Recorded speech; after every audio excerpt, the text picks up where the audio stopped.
Good morning, everyone, and welcome to our webinar today on how to manage efficiently activities in Sentral.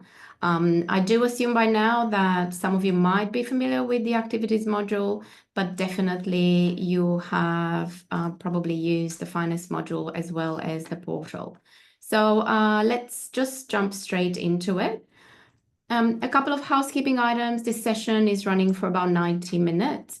We will have some time for questions. However, if you would like to pose your questions, please do so via the Q&A chat. I think Michelle just clarified that, but there is a Q&A chat where you can pose your questions, which we are happy to take online. If you are comfortable, maybe just put your hand up as well. If you're comfortable coming off mute, we're happy to take your question live.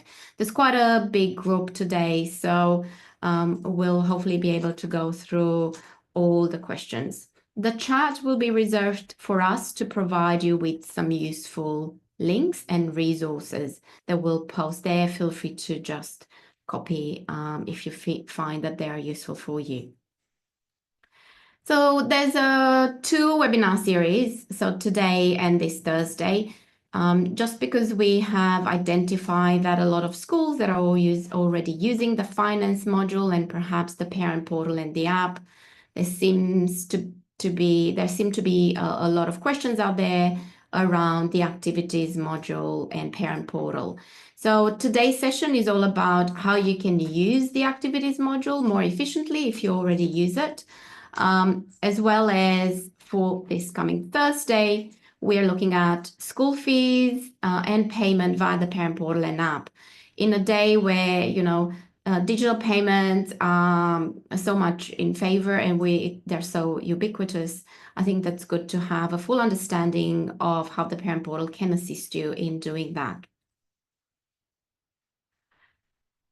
Before we jump into a little bit of an overview, do you mind just polling and do you mind just letting us know which modules do you use? We have just a quick poll. Do you mind sharing that, Michelle? We just want to know which one of the modules you use, just to kind of gauge. Are there many people that are not using the activities module? I do assume most of you use the finance module and perhaps you have delved into the parent portal and app. The idea with these two webinars, so we'll give you a couple of minutes just to record your answer, and I'll keep kind of talking about these three key modules. Michelle and I, we kind of call them the trifecta, if you want. Not that we bet on Melbourne Cup, but this is definitely a trifecta if you use all three modules. So once you choose to use finance in Sentral, definitely there is that advantage that the activities module is offering, as well as the parent portal and app. So this slide is meant to give you a bit of a summary as to how does parent portal and app help us.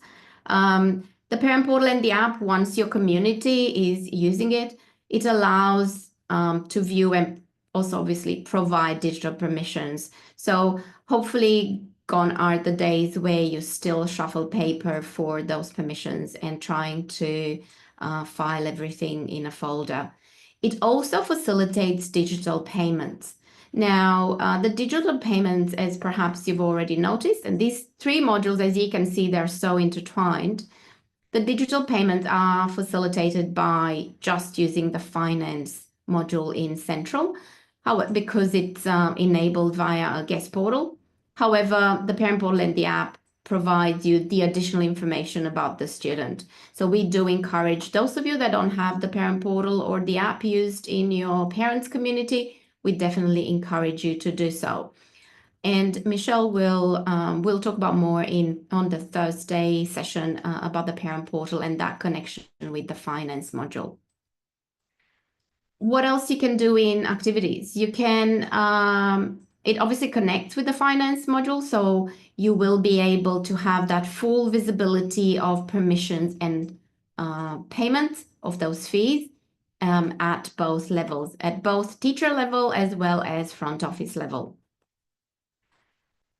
And of course, when it comes to the finance module, if you're not choosing activities at all at this stage, you can still drive everything through finance. However, that means that perhaps your permissions are left to be done either somewhere else or in paper format, which, as you can tell, combining these three modules and allowing them to kind of talk to each other if you want, being on the same platform, that's easy. That allows you to take full advantage of these modules and obviously efficiently organize everything. Now let's look at the poll. Do you mind telling me, Michelle, what Oh, so we do have a very good split. So it sounds like a lot of you use or dabbled quite a lot into using all three modules, but perhaps you are here today to see how we can make this more efficient, which is great.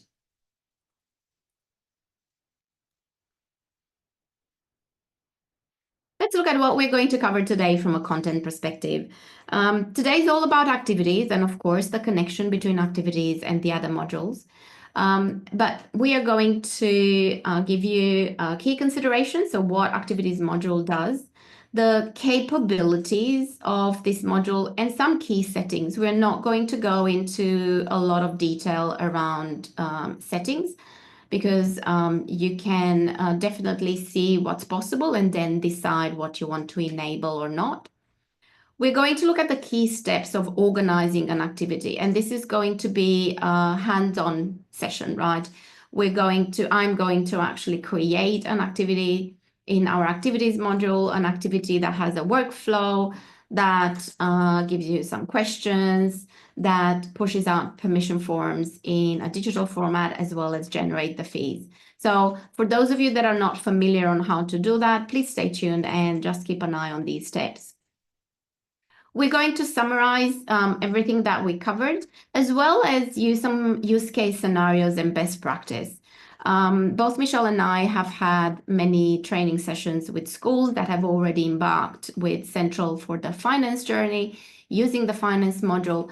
And we did realize that, there are a lot of questions out there. So we thought we'll bring them to you just to kind of clarify those use case scenarios and for you to kind of think in terms of, if the school life throws this at us, what do we do? How is it best to obviously use these modules?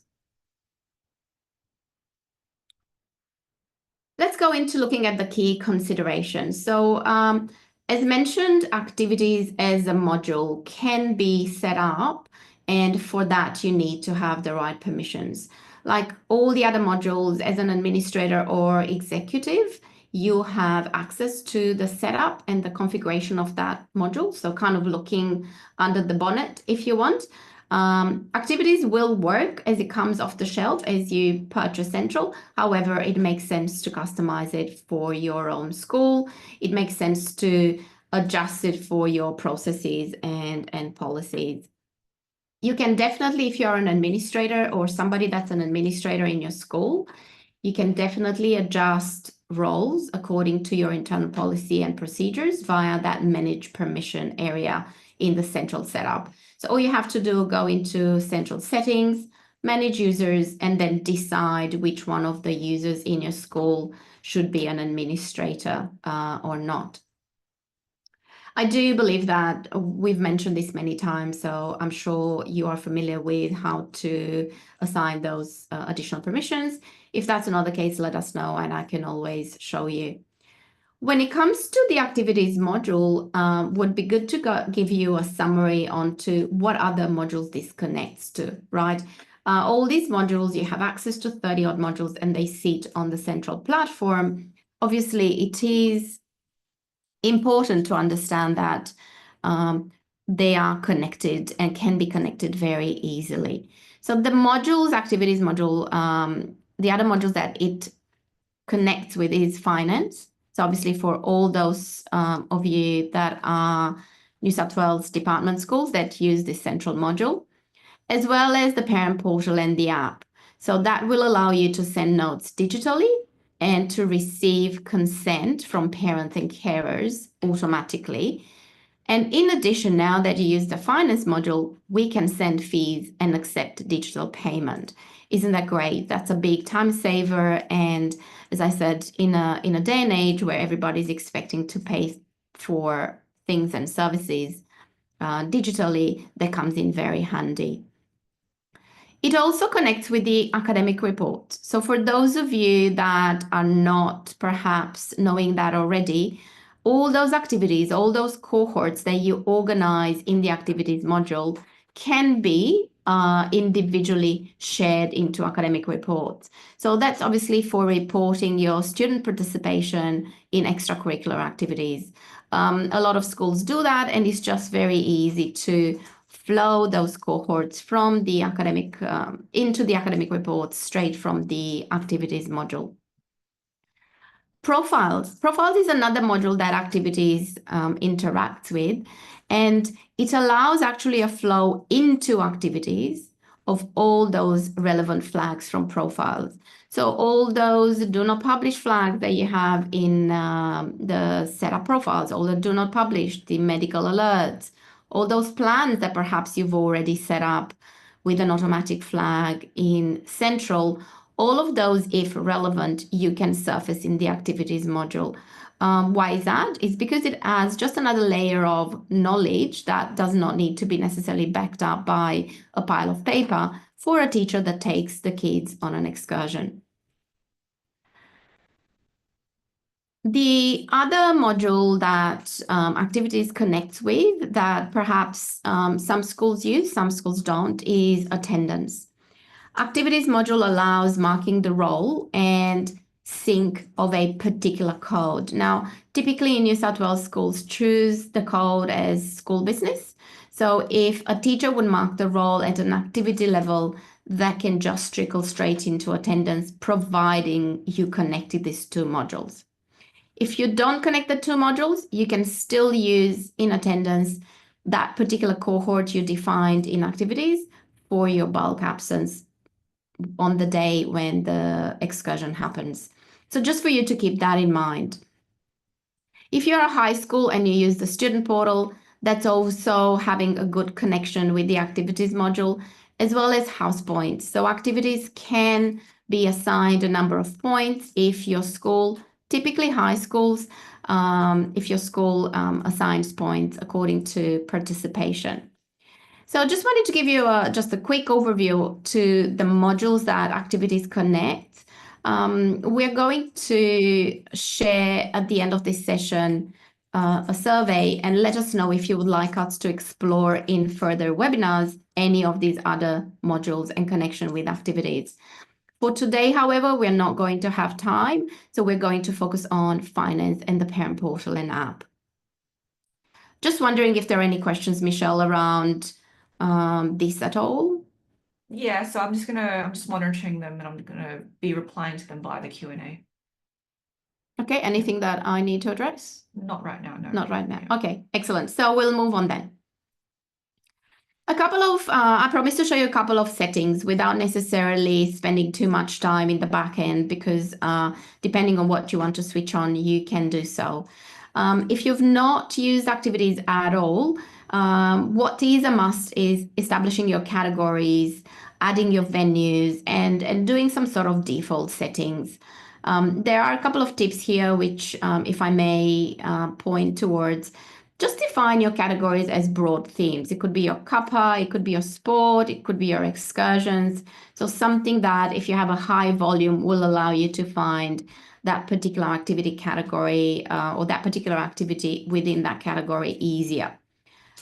Just label them as considered appropriate. Perhaps put the year in it if you would like to do so. It's really easy to, when you have too many activities, you can archive those activities. So it's really important to put that on a to-do activity at the end of the year. When you organize your rollover at the end of the year and getting ready for the new year, it's very easy to archive those categories. The archives, there's a school that asked just the other day, shall we archive immediately? I would say perhaps don't immediately, just do it at the end of the year, because that cohort could be actually used again. you never know. But of course, I don't know how your school is organized. From a category perspective, something that's very important, you need to remember that you need to align them to a workflow. So as each category can only use one workflow, those approval workflows, which we are referring to, you can't assign, if you have one category can't have multiple workflows. So if you plan to use the approval workflow, perhaps think about how you can organize those in such a way that you align one workflow to one category. In the setup activities, you can define your venues. So your most traveled to places, just put them there, maybe group them. If there are too many, group them in sport and perhaps arts or however you want to group. But if not, just have a list of all the venues that you go to. It's just easier when you organize that particular activity, and it allows you to search. From a settings perspective, you will realize there is a default to make the process a little bit less time consuming. So if you really don't need your house points, don't enable it in your default. If you really don't want attendance to be connected to attendance, just don't enable it by default. If you're not really ready or you're not reporting your activities in the academic reports module, you could set your default to not kind of ask you that question. So you can switch some settings on or off so it doesn't prompt you to kind of think about that aspect every time. It just feels a little bit like a quicker turnaround.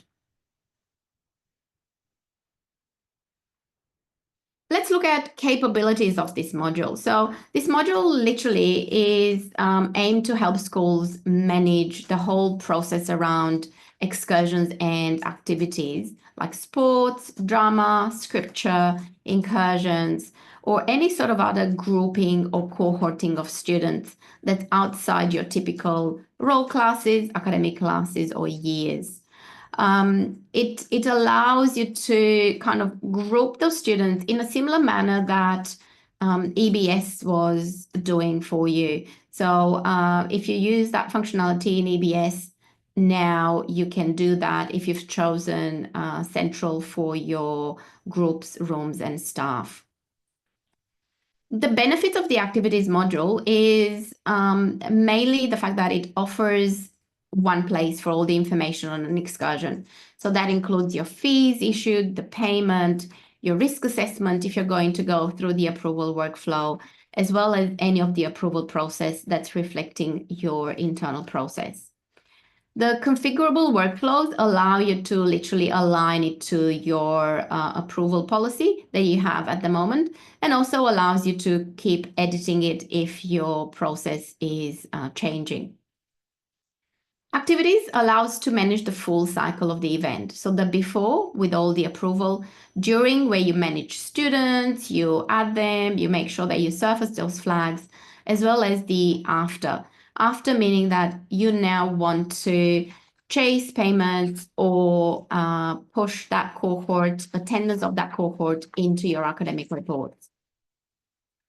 As mentioned, it links to all the other modules. I'm not going to insist anymore on this, but let us know in the survey at the end if you would like us to actually detail this in one of our future webinars. Another aspect that I don't know if you've uncovered in the activities module is the whole quoting process. So it allows you to track your costs, especially now when everything seems to be getting more expensive. It allows you to track the cost and establish that minimum cost for an activity, providing you have a particular attendance rate. Last but not least, it allows you to get answers from parents at the same time with consent. I don't know how many of you have uncovered the questions area, but that's also very important in terms of gathering information, such as what's the swimming level? So that allows you to obviously arrange enough instructors or swimming instructors. What's their pizza preference if you obviously want to offer some pizza? Do they have or not an OPA card? You have the option of up to 20 questions, and we're going to look at how you do that. We do have a few questions, Loredana, if you don't mind. Sure. Just going through the workflow and just making sure that the steps are correct, the approvers are correct. how to create a more simplified workflow, and then how that then connects to the categories, if you don't mind. Yeah, we're going to look at the workflow just now. Any other, just the workflow is... There were a few questions on attendance and how that syncs to the activities. So staff being able to mark the activities role when syncing that to attendance. Yeah, so we are going to take the attendance on perhaps to the end, if you don't mind, because there's a lot to cover. But definitely I'm going to talk about the workflow in a minute. So these are the key steps of an activity, of creating an activity. You have this approval that obviously you can use and customize an approval workflow. You need to manage the students to group those kids. It's very easy to group. You will see we can just pull classes, role classes, or even previous activity cohorts that you've had this year.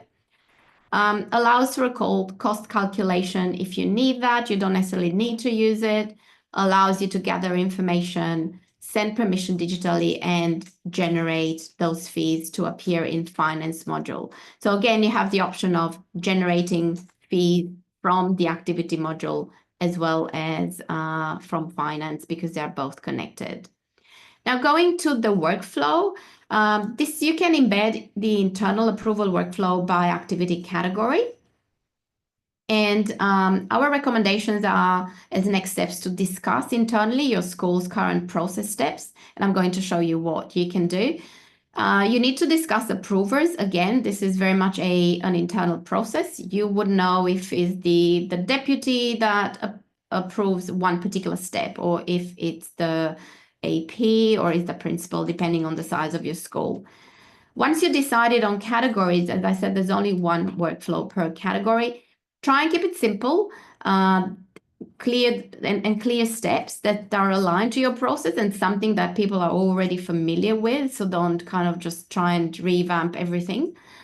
And of course, do a little bit of training, or in your staff assemblies, just mention the changes that are happening or present those decisions that were taken at an executive level. And just for you to know that it's not a mandatory step. So you don't have to necessarily use the workflow in order to take the benefits of the rest of the activities module. So you can still organize excursions. You can enable or disable a workflow. And because we did have questions on workflow, let me just jump into the how-to. So I'm going to, can you see? Yeah, just in my demo side. So I'm going to obviously go in here, navigate to activities. There's no shame if you don't find activities modules to actually just type in here. Just for you to know, you can bring that module up as easy as that. Now, the workflow and all the other settings are here under activities setup. And as you can see, the approval workflow, here you are going to look at what you have as templates, what you have as risk assessments, but the approval workflow steps are going to be available here under approval workflow. So as you can see here, I have a couple of default workflows, and it tells me which category is used by. Now, if I understand correctly, perhaps you are wondering, how do you assign that category? So it's actually pulling into the respective category. So here, so let's say for my sport activities, maybe I have just a 3-step workflow. So in the category, I can go and say, please use which one, right? So I define it first here in the approval workflow. I can always very quickly define one. So let's say sample approval. You can give it a description, and you can obviously assign approvers here, or groups of approvers. If, for example, it would be your APs that approve something. So you can create all those steps, or you could just go and edit some steps. So I do already have something here called default. So let me just edit this. Let's call this webinar example. Now, what I want to do here, obviously, it has to start with a proposed, because that's the kickoff step. but I might have an exec approval, a costing approval, and a payment approval, then that's all ready to run. So you can manage the approvers here and assign certain groups, certain users. If you want particular users, it's always better to do a group because, you know, you might have somebody else that's joining that particular team or not. So it's probably easier. Or if not, if you have changes in staff personnel, just make sure that you edit this. Those particular steps can be, you know, obviously put in the sequence that's relevant for your school, or literally you could just call them step 1, 2, 3, and 4 if that's easier, depending on your process. You also can have steps that are visible or not to users. Yeah. So you have as well as permission steps here. So it's as easy as just defining those steps, adding new steps if you want to, deleting steps if you think it's too long. Again, there is a default one that's available already in your. So let's say we want to use this particular one here, webinar example. Now, if I want to assign that new workflow that's in addition to my default, all I have to do is go here under categories, excursion, and I can just assign that particular one for my workflow. I'm going to go so you have a visibility as to that particular workflow approval. So I hope that's kind of clear. Yep.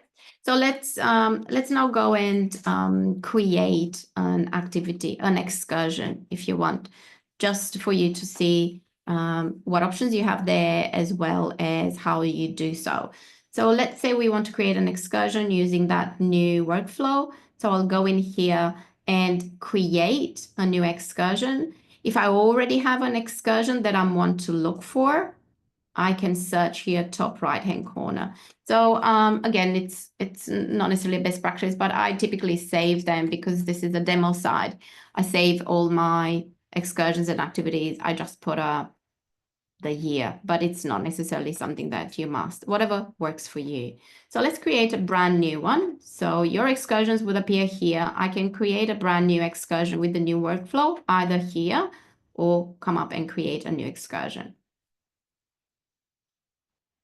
So where do we want to go, Michelle? Perhaps let's go and put the 2024.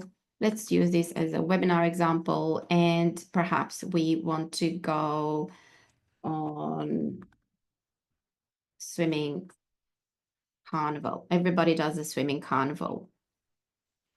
Now the start date and end date obviously are the start date of the activity. So let's say it happens in perhaps October.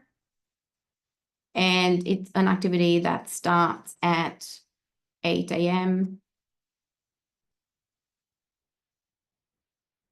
and perhaps finishes at 3:10.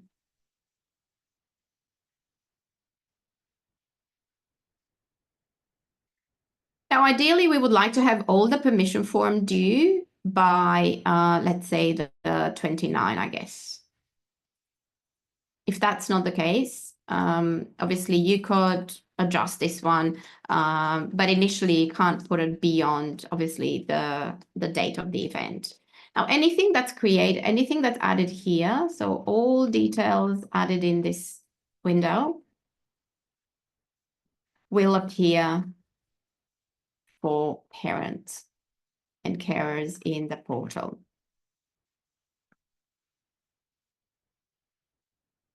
Now, what can you do? You could put here URLs. You can put additional information. If it's a camp, you can obviously put some sort of an itinerary or any sort of other information, useful information that you want to add.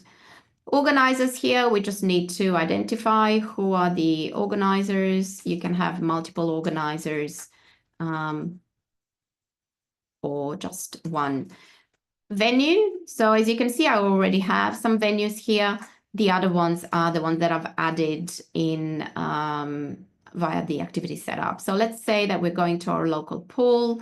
This is one of these annual activities. This is important if I want to obviously surface it into academic reports. If I want or not to sync it to calendars, so I can make that available. A lot of schools synchronize the calendar. Maybe they have a parent calendar, so it goes straight onto the parent portal. I'm not going to share it, this one. And as you can see here, you have a couple of options as to do you want to surface it later in reports or not. These are not decisions that they must, so they're not showstoppers. You can definitely come later and say, yes, I've decided to put all that swimming carnival on everybody's report, and you can do it later. Do I want to show it in attendance or not? So let's say no at this stage. So there are a couple of options, again, that you shouldn't think too much about if you are not using those options.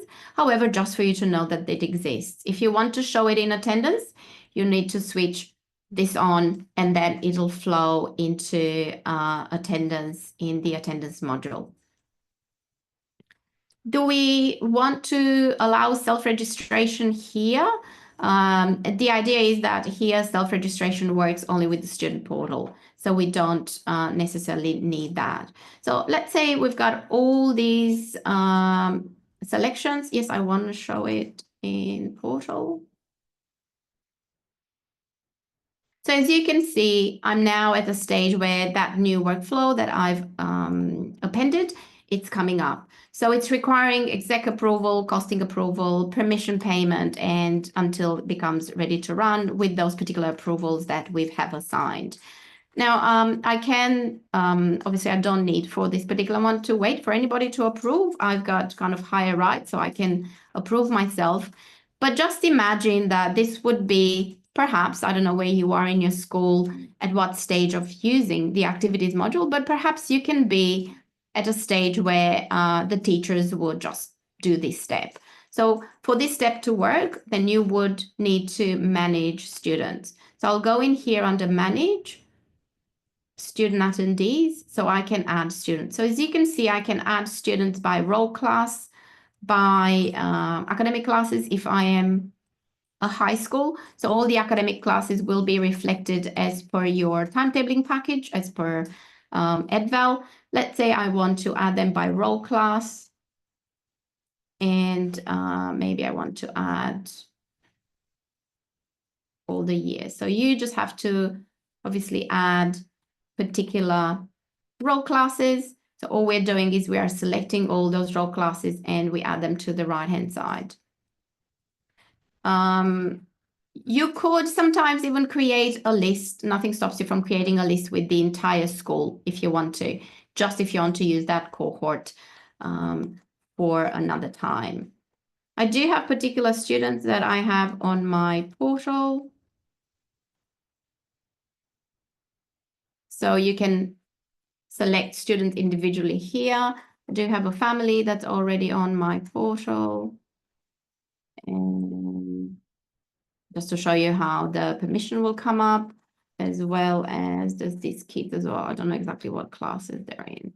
So you could obviously add kids one by one if you need to find them, but definitely don't do it in bulk. As I said, if there is another particular activity that you have cohorted kids in, you can find all those previous activities that you organized. So that's going to be just much easier to bring them up in bulk and add them in bulk. So as you can see here, we have displayed, we have managed all the kids that need to participate in the swimming carnival. So perhaps now as a teacher, I'm just waiting for the exec to give me the go-ahead that this particular date is the right one or not. So assuming that I'm getting now approvers here,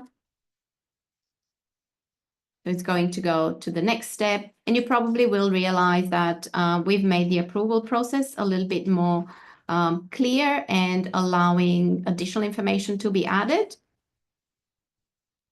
So in the meantime, what else I need to do? Perhaps I need to provide all the risk assessments and everything else. So if I go here onto the right-hand side, I have the option of adding a risk assessment. So the risk assessment I can create by using a template if you do have a template. And again, we don't have time now to show you, but we'll organize a webinar in term for just to bring you up to speed onto the new enhancements that are going to come up around risk assessments. So if you either use the template in Sentral, or if you don't use the template in Sentral, but you have your own department template, you could put it here as an attachment. So providing the teacher has created that risk assessment, you can attach that particular file. As you can see here, you can add attachments, i.e. risk assessments, and protect them, just make them visible to just staff only. So let's say we have the risk assessment for the local pool. And then I can go and just save that and upload, as well as I can attach any sort of attachments like the packing list if the kids are going on a camp, or anything that itinerary, or anything that you think that it would be useful for parents to know for that particular activity. So you can have it here in attachments, and then you can, as I showed you here, in terms of visibility, you can share to public, or just to organizers, or just to staff members. It sounds like you're frantically typing. Are there more questions? There are some questions on, I've answered a few of them. Okay, well, just maybe let's bulk them up so we can address if there are any sort of questions. Are there any questions on activities set up? Yeah, so can you just show us how to add a venue? Sure. If possible, and then maybe even just rearranging steps in the workflow, please. Okay, I showed how to arrange steps in a workflow, but that's not a problem. So let's go back into our activities setup. So that's where you would need to do. So I go in setup, and this is the venues. So as you can see, you can organize your venues. You could have a group if you have many, or if you want to group them by location, or however you want to group them. So all you have to do is you could even import them from a CSV if you really have so many locations or venues that you would like to import. You could do so via a CSV file. So all you have to do is add a new venue. We have that local pool, but maybe you have sports venues. Yeah. So the first thing you need to do is obviously make sure you have your venue groups set. Yeah. So some examples, some schools do, like they'll split it by faculties if they're a high school. So they'll have English venues, PE venues, science venues. Some schools create a little bit more simple where they have on-site and off-site. But the main thing is that you need to actually add venues into those groups. So, for example, in here, the group here is off-site, but then you might have your local pool. Yeah, so it might be the pool, it might be the sporting ground, it might be, the local, I don't know, athletics field. So you see here, this is the group. So it could be like on-site or off-site. So I could just do now new venue group on-site. And then in the on-site, I have 0 venues. So I need to add perhaps the gym hall, perhaps the cola. So as you can see now, I have under that particular group all these other venues. Yep, hopefully that explains. And what was the other one? Can you just please show us how to rearrange the workflow? Someone's just said that the permission approval should be before anything else. So like that step 4 in webinar example, how do we, reorder it and have that be step 2, for example? Yeah, you can do so, but the permission payment approval is that in relation to parents in my workflow. So if you perhaps you want, let's say a VOR or somebody checking the calendar, then you could just add that particular step in. Yeah. Right. So you see here, let's say you want it just before the exec approval. Maybe you call it VOR approval, right? You want it visible or not to user, so yes, say yes. I can add it to my workflows. You see, I just added this, and I then want it to be available prior to my exec approval, or not. So you just drag and drop these burger handlebars that you could just drag and drop and rearrange the steps. So hopefully that clarifies. Yep. Sounds good. So going back to our excursion, that obviously now our excursion is using this particular workflow. We just need to perhaps move on now. We've attached the risk assessment. We've done everything that's meant to be done versus according to our process.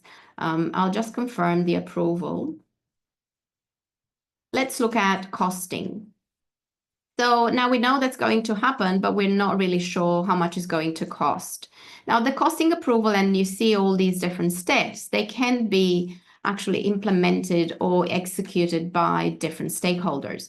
So typically the costing approval would be executed by the business manager. So if you decide to use that, you don't have to, but if you decide to have that step in and use that, this is what the activity is allowing you to do. Under the tab costs, it will allow you to add here your fixed cost items like the bus, add anything that's a variable cost. So add, I guess, maybe you need to enter the pool, or maybe you pay the same amount to enter the pool, irrespective of number of kids, which makes it a fixed cost. So you can add here your fixed cost and your variable costs. Typically, primary schools would use this in an Excel spreadsheet. However, if you feel that that's important, or perhaps you consolidate that cost calculation at one person's level, you could insert it here and have everything in one place. So once you have the fixed cost and variable costs according to the number of students, this will actually calculate what's going to happen if and how much the excursion should cost if 95% of students are attending or 75% of students are attending. So you would be able to calculate that.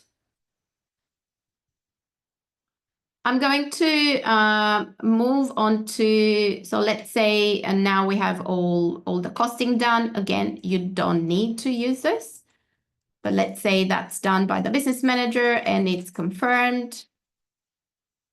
There are a couple of other things that we need to look at before pushing it for permission and payment approval. The other one would be gathering all the information we need. So I'll go back here into Edit Excursion, and I'm going to go into my Questions tab. My Questions tab allows me to ask questions of parents. In addition to that consent, are you happy for the student to participate? And I can add a new question here. So maybe I want to add the swimming proficiency. So obviously this question needs to be a single choice. Maybe we have beginners, intermediate, and advanced. So I can make this question compulsory or not. So is this a required question? Now, obviously, if it's important for this activity, I can set it up as yes. I can add up to 20 questions. Maybe I'm offering them pizza. Again, probably I want single choice as opposed to multiple choice for all those very hungry students. So maybe I want to offer Hawaiian, margarita, and let's say vegetarian here too. But maybe this is not a compulsory question. So as you can see here, I can add up to 20 questions, and that will collate the results from parents. Just a question. Yep. Can you just please have a look at the costings tab? Yeah, sure.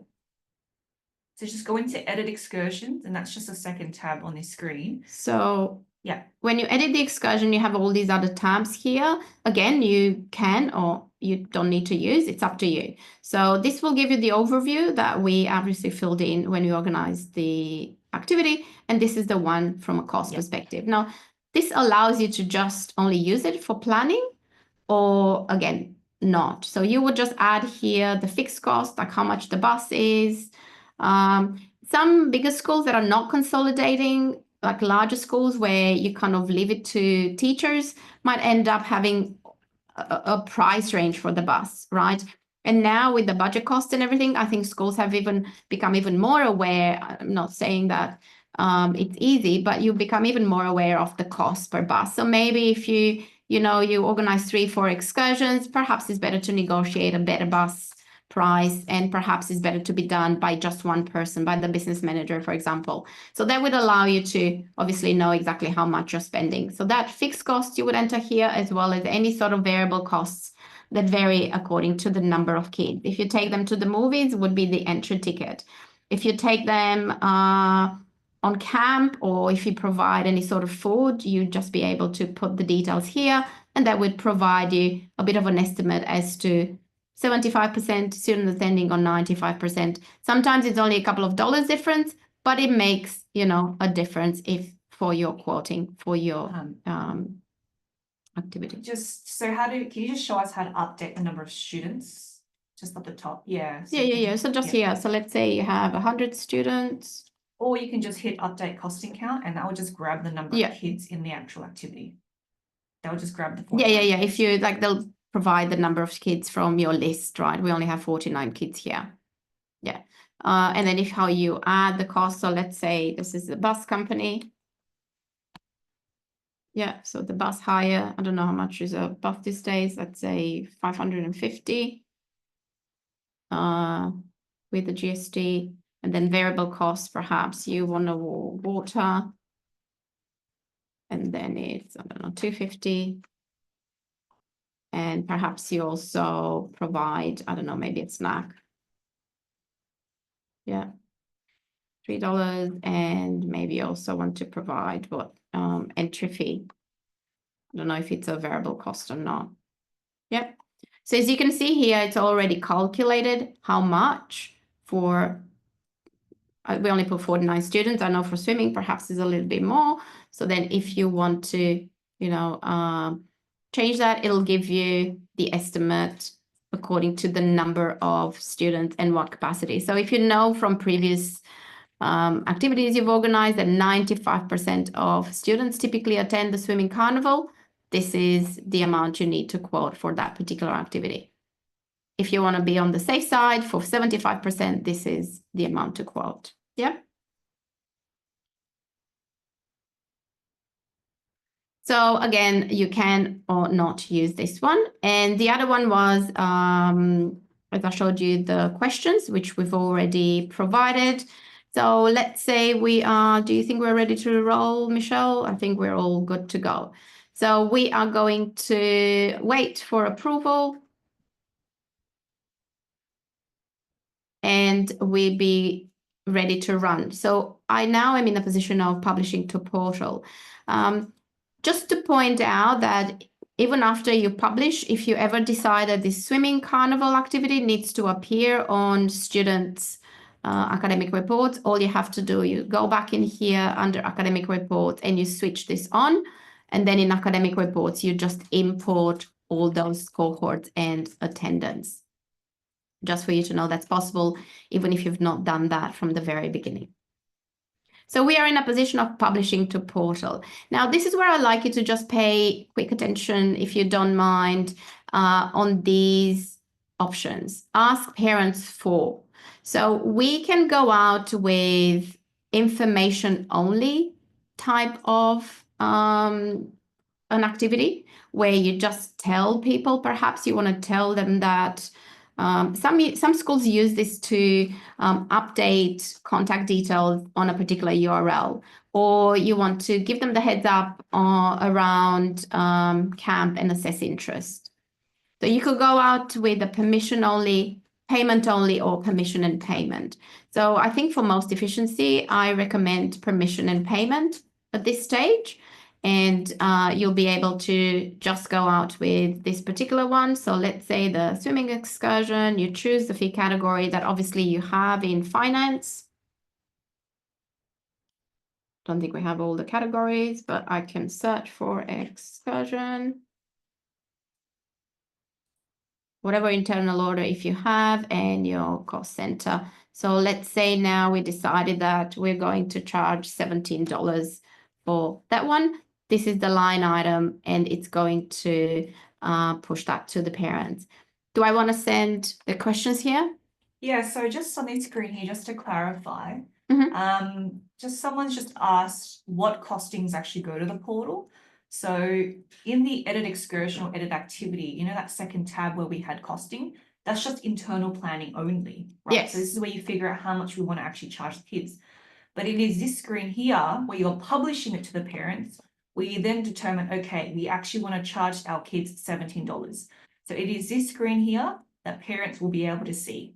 That costings tab earlier, parents will not see Will that. not see, It is correct. this screen here that parents will be able to pay $17. Now, parents by default, if you are publishing permission and payment, will only be able to make a payment after they give permission. So if a parent does not give permission, they would not be able to pay. So for a kid to go to excursion, they have to give permission first, and yeah. then it would take them to the payment screen where they can then make the payment for that Yeah. $17. But the information you have here is what a parent sees, right? It sees the date of the activity and by when they need to give you permission. It depending on what you ask them for, because you could ask them for just a permission and not a payment. I would recommend asking for permission and payment. They can give you a permission and pay in one go. So the amount here, as Michelle clearly stated as well, this is the amount that you choose to put in. The cost tab will give you that range where you have the cost for 95% attendance versus 75% attendance. So that's an indicative amount that you can take or not into account.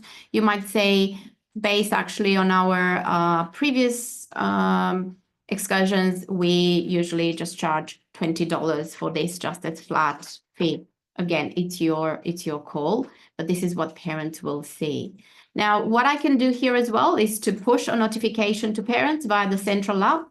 Probably I want to, just to make them aware, and it will communicate by when I'm expecting to see the permission back, as well the payment back. So let's say we want to have the same date for both. And those event details and the venue that we've already selected. I'll just have a quick look at my list, and I'm going to publish. So this is actually publishing onto the portal. So give it a couple of minutes. Do you have any more questions around this process? Not around this process, but maybe just if we can see later on what it actually looks like in the portal would be great, which I know you're going to go. Yeah. So that's why I made sure that I've added all those, the Walla Rarua kids. So as you can see here, we are now seeing all the fees. They're in blue because they're not paid. And we have the option of having here all the fees as well as the permission. So let's see what we can see in the portal. So this is me in the portal, and I have all these kids. Let me just refresh. It might take a couple of minutes. It might take a couple of minutes for that to come through, but let me show you what's going to come through. So how that will look like. So we have here a Canberra excursion. I will see the permission for all the kids that are part of my excursion, the date when it's happening, as well as, so this is a camp, the price, by when the permission slip is due, as well as all the kids that were invited in that particular excursion. And then I can provide permission. So just let's give it a couple of ticks for it to come through.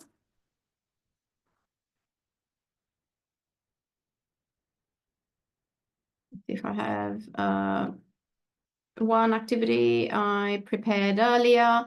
So this is what I will see for those ones that I've provided or not permission. So it'll allow me to see at any point, and parents can see if they've paid, if they've given permission and then paid, and so on. So you see this one was not paid.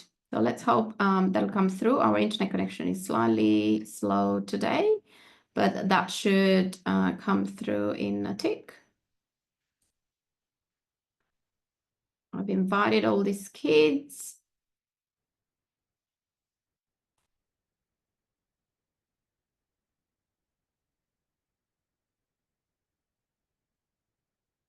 Do you mind just changing the start date for this one, the Great Aussie Bush Camp? No problems. Thank you. Now, this is something that we can do as well with a permission slip due date. Those of you that perhaps already, I can actually go into that. Those of you that perhaps already use the activities module will realize that perhaps kids are still wanting to participate on the day, or perhaps the parents push them onto your bus on the day, but they haven't provided permission. What do you do for that? I've just done it. You've just done it? Okay, so you just change the permission date. Is it the 2024? Yeah, that's all right. Yeah. So we need to do the permission date. What date is it today? I've just finished it. Did you say that? Oh, it didn't say. That's okay, I'll save it. Cool. Just to be able to, my other excursion doesn't seem to come through yet. So the great,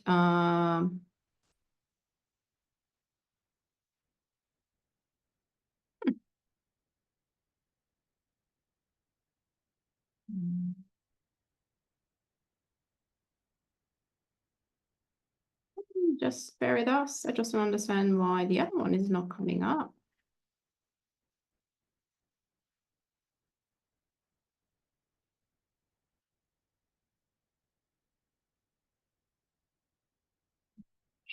Activity. I've refreshed Great Aussie Bush Camp. I've just edited it. You just edited it? Did you republish? So this not published, is though. Great Aussie Bush Camp. It's fine. It's not the published one, this one. For some reason, it seems to be a little bit too slow in terms of pushing it to the portal. But anyway, as you can see here, you will get a reminder, or parents will get a reminder. It might take a little bit of time. We do have quite a lot of kids in our cohort, so there will be like 50 odd kids. What I can find here is I can see if I want to give permission or not, as well as I will be able to see all those questions. So hopefully those questions will come through.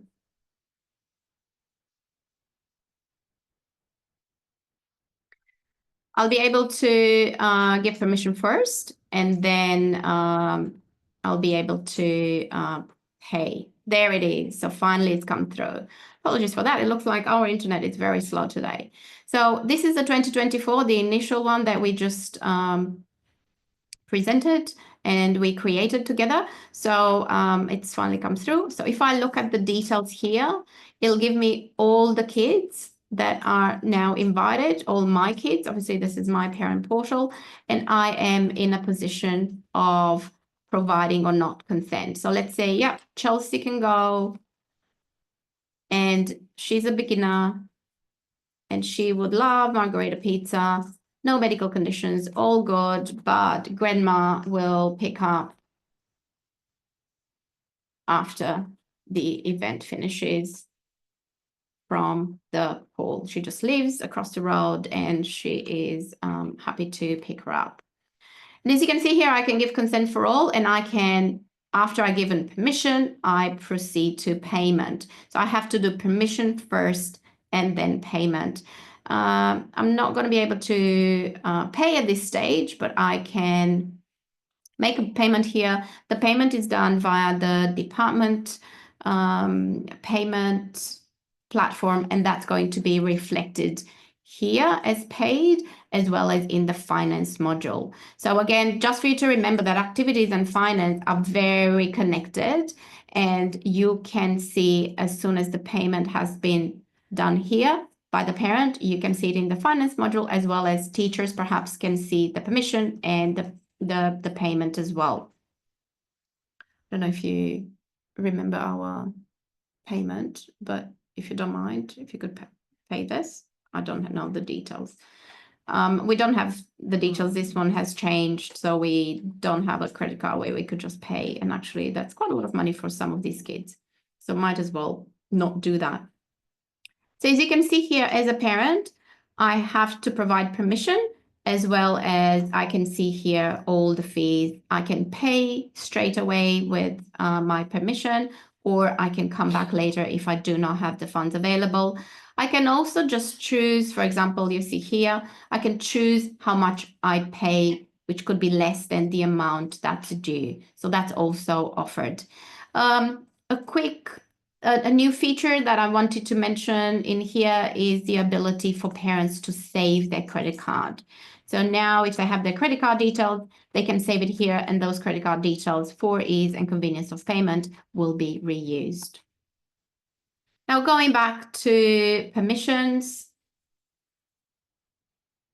let's say I only gave permission here. Let's say I want to do Abby as well, and then she would like a vegetarian one. And let's say I want to also don't want to pay anything at this stage. And I also want to, maybe Jessie can't go and Noah can't go. And I haven't decided about Samuel. So let's submit these ones. So this was what the parent would see. They can come back and actually view as to what they've done. Have they provided permission or not? Have they paid or not? So everything will be available in the parent portal and the app. So obviously this is the parent portal. So going back here on the school side, on that particular activity, if I refresh, and as you can see, I already have an indication of what's paid and what's not paid, and what are the responses that we have received. So the fees in blue are unpaid and the fees in green are paid. So going back now to my excursion. Yes. So just on this screen here, a couple of attendees have asked, where do we get all those responses? So here on this screen, you have the export results. You can click onto that and I'll export an Excel spreadsheet for you. And you'll grab the responses to the questions, and you'll also see who and when provided those responses. So all those answers that parents are providing to the questions you've set, go into export results, and that's where you'll get all of your answers. Yeah, I was just about to show that one. So I just wanted to go back to my activity that I just provided permission for. So that's the 2024 webinar, Swimming Carnival. So as you can see, Abby and Chelsea were provided permission, and I can look at the response. So I can look at a response by student, individual, if you're questioning it at all, or the parents not remembering, or you could look at all those details under export results. That's going to populate in an Excel spreadsheet. We have added some additional information to that Excel spreadsheet, and that will allow you quickly. I don't know if you can see this Excel spreadsheet. I'm opening it now. No, I can't see. You can't see that yet. Let me show this as well.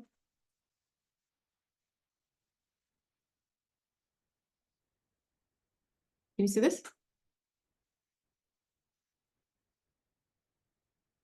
So this is the Excel spreadsheet that will provide you with all those details. So obviously, if you've have the pizza preference, all you have to do is just enable editing this Excel spreadsheet, and you filter, and you know exactly how many vegetarian pizzas, how many margaritas pizzas, and how many other pizzas that you offered you need to order.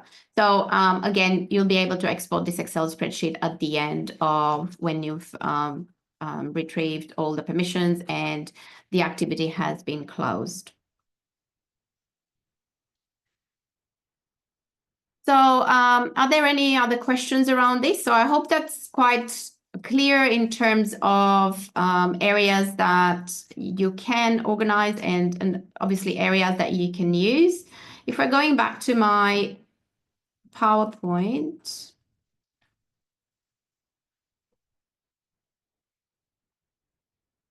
Let's just recap quickly why you would use activities. So as you can see, it's completely configurable with those steps that you can decide sequence, you decide how you want to label them. You can decide exactly how they align to your policy. Just one recommendation, perhaps just make it simple and don't add, too many steps. you can still use the activities module without an approval workflow. So again, if you think that that requires a little bit more conversation internally and decisions made by your executives, feel free to just use the activities and permissions and disable that workflow from the category, or just kind of approve yourself in the same manner that I did, because that will work before you assign approvers.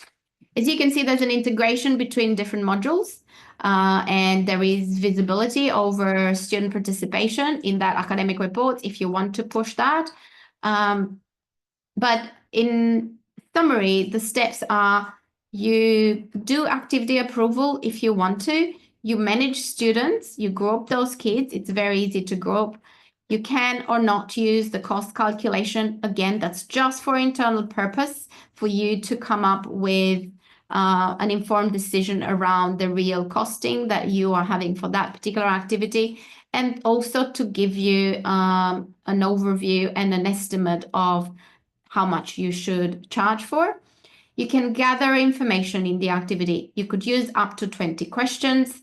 You can have questions around anything that you want. They are single choice, multiple choice. You could make them compulsory or not. So just don't forget about that. The only thing you need to remember, though, with questions is that you have to set up the questions before you publish to portal, right? The next step is sending the permission. So you can send the permission digitally. And as you could see, we're harvesting the permissions digitally as well. There's no exchange of papers. You don't need to print anything. It just goes onto the parent portal and the app, facilitating that for the parents. I'm a parent myself, and definitely I would appreciate that, instead of having to look at the bottom of the bag of my primary student where maybe it's got all wrinkled and has a little bit of lunch on top as well. And last but not least is generating the fees. They will also appear in the finance module, and I'm going to show you how that works, and you will be able to visibly see the fees that are paid or not. Let's look at a couple of scenarios, and then we'll definitely look into answering some of your questions, as Michelle is frantically typing. So I do assume that there might be other questions if you want to just maybe collate Michelle, and we can do that. So let's look at a use case scenario and what's the best practice. Again, it's our recommendation and what we see schools using, and it seems to be working most efficiently. Let's look at this use case scenario. A school is organizing an activity that requires permission only. They want to gather some information from parents, either for the carnival, like the one we organized, or anything like that. What would we organize it like? So we would still follow the same steps that we mentioned. However, instead of creating a permission and payment, we would ask for permission only, right? So permission only will not generate the fee and will just ask the parents for permission. A lot of schools perhaps are already using the activities module in that way. And then now that you use the finance module, you realize the additional functionality that that offers. Now, if I were to show you what I mean by that, is with any activity, I'll look at another activity. Camp.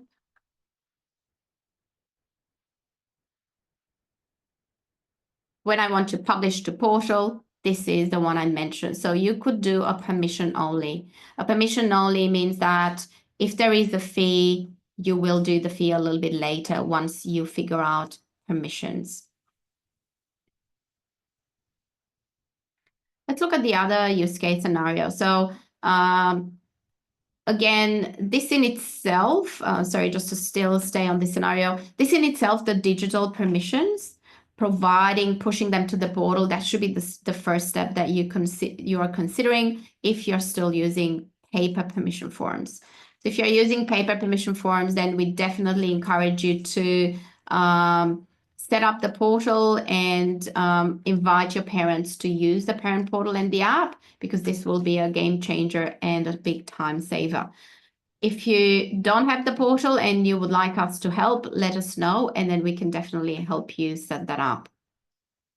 Some schools that haven't used activities, they are also using the permission only request through the front office. Again, it depends who is going to use the activities module. If it's the front office, perhaps it's better to just use permissions and fees in one go. Let's look at any questions on this scenario at all? No? No. Let's move on to the next. We'll move on to the next scenario, and then I will look at the questions, or if you would like to. So we'll allocate about 15 minutes for questions. So the second scenario is the school is organizing an activity that requires both permission and payment, and the fee is, let's say, $25. What do? We still follow the same steps with or without approval. We manage the students, we group the kids, we gather information that we want, and then we publish the portal. Now, exactly like I showed you, you published payment, permission, and payment. And when it comes to permission and payment, instead of the $20 we set up there, we can put a $25 amount if that's how much you need to charge for it. So you will do a permission and payment. Those schools that use digital permissions already find that if the activities module is used by the front office, they find it more efficient to push permission and fees in one go. If you're not there already, you could just do permission first and then create the fees in the finance module. I'm going to show you in a tick on how you can organize the fees as well if you go permission only. Let's look at our third scenario. And our third scenario would be the school is organizing a camp and the school is considered interested for all the students that have a permission and they pay a $50 deposit. How is it best to organize? Both Michelle and I can attest to the fact that we get asked this question so many times. Again, I would recommend use the same steps as before, organize the activity. And when it comes to, make sure you don't forget about the questions. So you should only publish after you've set up the questions. Now, when it comes to sending, what are we asking for? We are asking for permission and payment of the $50 deposit. For us as a school, perhaps that's what we consider interest, permission and deposit payment. And once we have those kids that have already given permission and obviously paid, I'd be able to go in the finance module and generate the remainder of the fee just for those kids. Yeah. So let me show you what I mean by that. So if I go back into my activity that we said it's called 2024. I know it's a swimming carnival, so that's not going to be the case, but I already have permission for these kids. So let's say we have a whole lot of permissions. Now for the camp, what I can do is I can get the down payment, so the deposit for all those kids. So I'll have, let's say out of the 50 kids, I have 20 that provided permission and payment. I will not unpublish this from the portal. Please try to avoid unpublishing because you're going to lose permissions and you're going to also double up fees. So do not ever unpublish from the portal this activity. And then I will go into the finance module and generate the rest. So let's say kids paid $25. I can now go into finance and charge the rest because I know how much the excursion is going to cost. So I'll go in here under fee creation, standalone fee. Let's say, let's say for that 2024 webinar excursion, let's say the rest of the fee So I want that to be a difference, the reference point. So now I can say for the rest, I need to do, let's say, the rest of the fee. And then you could also do the food component. We don't have all the categories that you have there. So cost center. So let's say the rest would be another, I don't know, maybe $120. And I can add a new line item. That's my food component.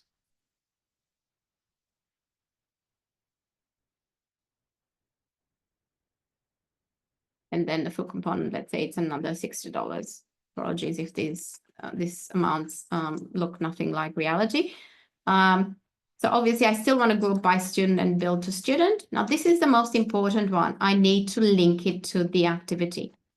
If I link it to the activity, so this is the 2024 webinar activity that I just created. Yeah, just ignore the name of the activity. When I select who to bill, I can actually come here and I can use this particular activity. So that cohort is going to be there. I'll search for a webinar. And when I search for students, you see how I can choose if I only want to include those students with permission. Of course, I want to include those students with permission. I search for the students and I only have those 2 students that I provided permission. So this should be done at the end of the activity when I have all the permissions, and then I'll be able to add these students and generate those additional amounts. Yep, I cross the T's, I dot the I's. Yeah, this is what I want to add. But those fees, because now I have a linkage between all the additional fees and still that activity will be reflected into my activity as well. So teachers will have full visibility of the fees that are invoiced as well as on permissions and everything else. And I will have that as well here on my homepage. So all my upcoming excursions are coming up here. So it only obviously I have given permission to 4 students, and also from an activity perspective, I'll be able to see that activity as a teacher if I put my teacher hat on.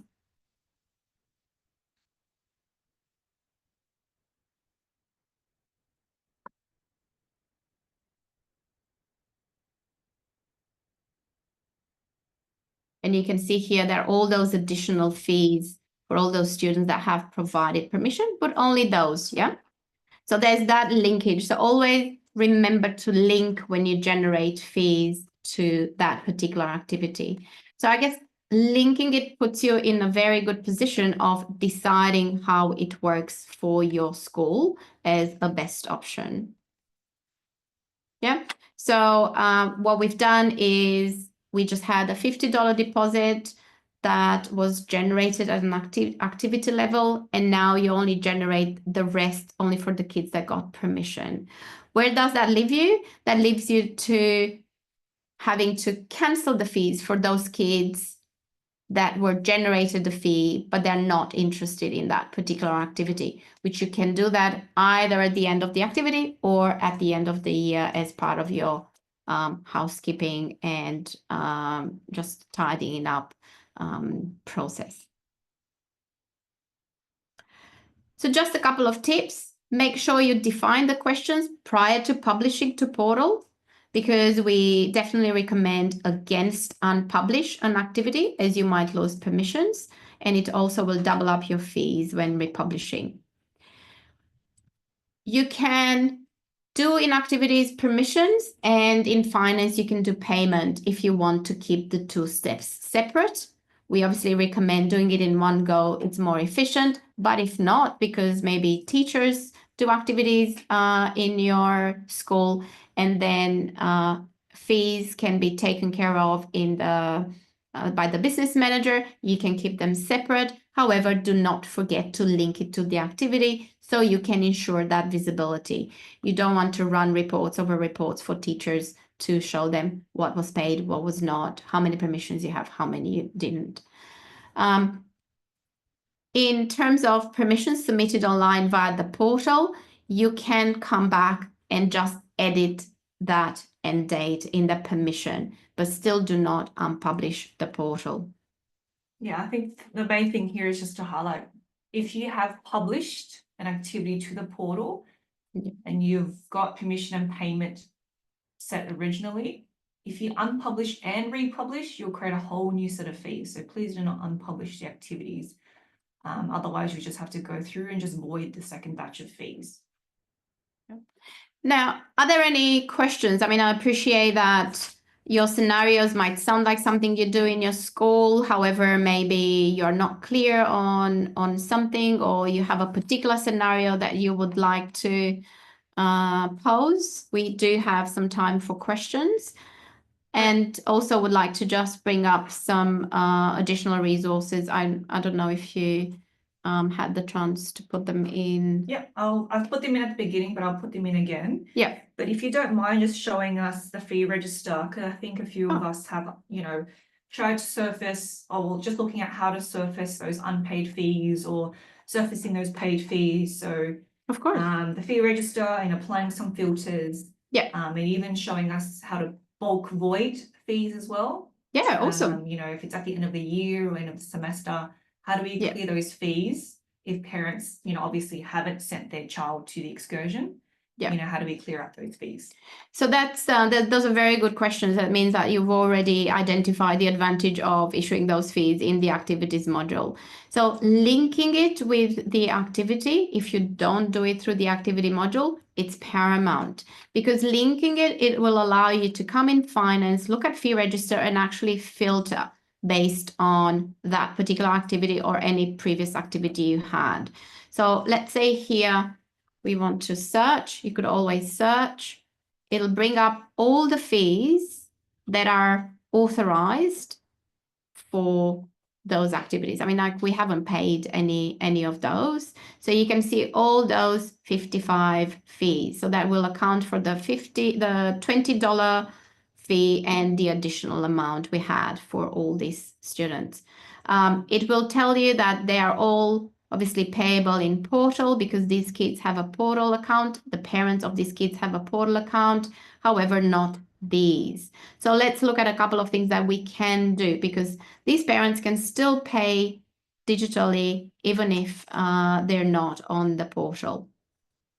So I'll be able to just, if I decide to publish this, I can go here under, I select in bulk, and I can go here under actions, and I can publish to portal, or I can do send a payment request as a reminder to go and complete that payment.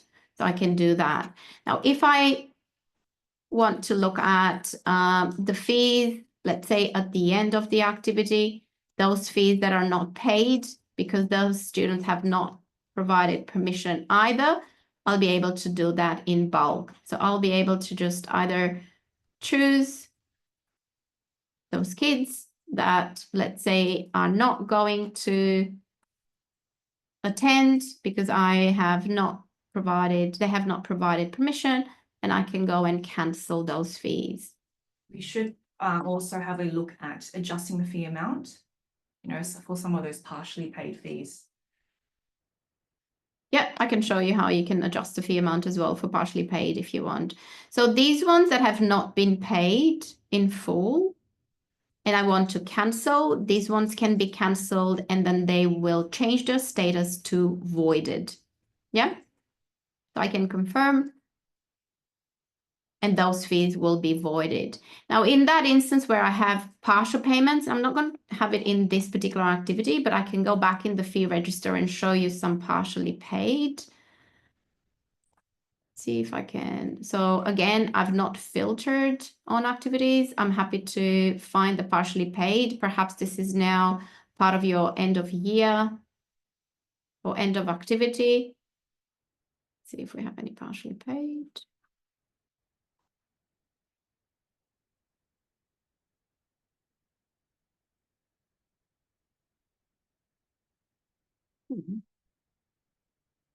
Don't seem to have any partially paid activities. Do you want to just do quickly one that's partially paid, if you don't mind? Still searching, just partially pay one. Looks like we're either not paying or we pay on the demo side. On a partially paid Okay, you can just show fee, it. I can just show you Yeah. how that is. So on a partially paid fee, all you have to do is you tick that particular fee. You could still do it in bulk if you have partial payments, but we don't want to cancel fees because when we cancel the partially paid fee, it will give a credit for that partial payment. And I don't want to do that, right? I want to just consider that partial payment as full payment. So all I'm doing here is adjust fee amount, and then I will need to choose match existing payment amount. So I can still choose in bulk. This is something that we're going to cover a little bit more in detail in our next session on Thursday. And just make sure that you attend that as well. But the idea is that I can still provide, cancel these ones in bulk, but I need to choose match existing payment amount. So then it kind of all cancels out. I'll preview the changes. I don't have a partial payment here, but this is the process. Are there any other questions? Did you do a partial payment? Because I can. No, I can't get in. So can you just please show us just here, if you hit edit, the filter for the partially paid? Yeah, just a second. I'm just going to say, yeah, I got this one. So let's say I receive a payment for this one. So let's say the parent has paid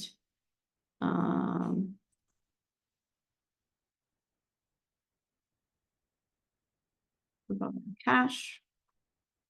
So let's say the parent has paid $50, right? Okay, bank deposit this Friday.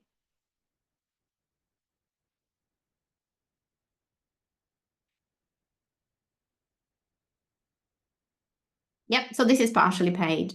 So I've got this partial payment, but I want to cancel it. I don't think they will. It could be the $50 they pay the deposit and they change their mind, or it could be that they want the money back, or maybe I give them a leeway of not having to pay the rest.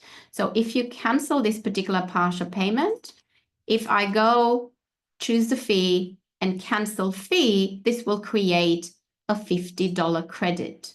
If I do not want that, because maybe the family has already left and you know that you don't need to refund the $50 for whatever reason, you just go in there and adjust the fee amount.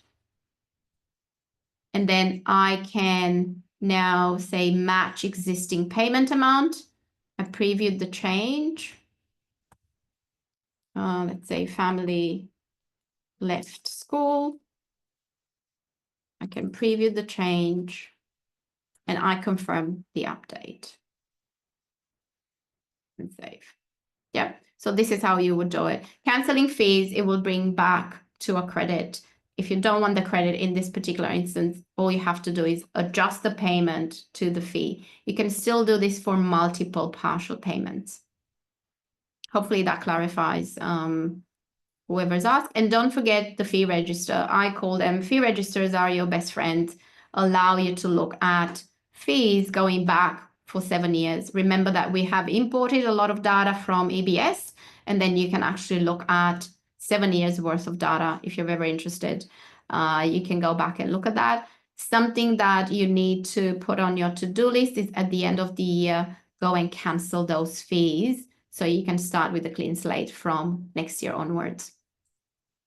Are there any other questions? I'm conscious of time. Yeah, just show us the partially paid filter, please. You just have to go here in the paid one.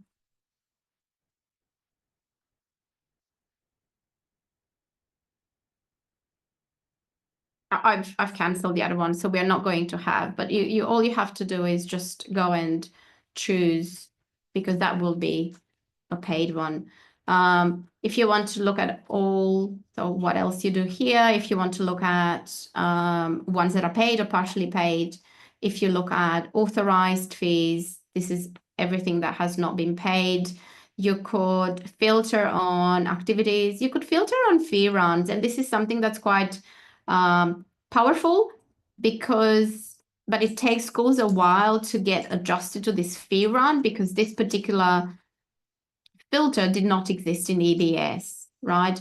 So the idea is that if you define a fee run, you would be able to just filter on that. So, i.e., let's say 2024 excursion or maybe uniform. If you always call them uniform, you will be able to just filter on those uniform ones with the particular date when that fee run was created. You could also filter by a fee date if you want to go and look at any sort of fees that you still have in your Sentral, but maybe you need to look at cancelling them because they're from previous years. You could go and generate a list of all the fees that are still authorized. Obviously, you will never chase those for that particular time window from, let's say, 2019 to 2023 because you want to cancel. So go and filter that way, and then you can apply a cancellation in bulk.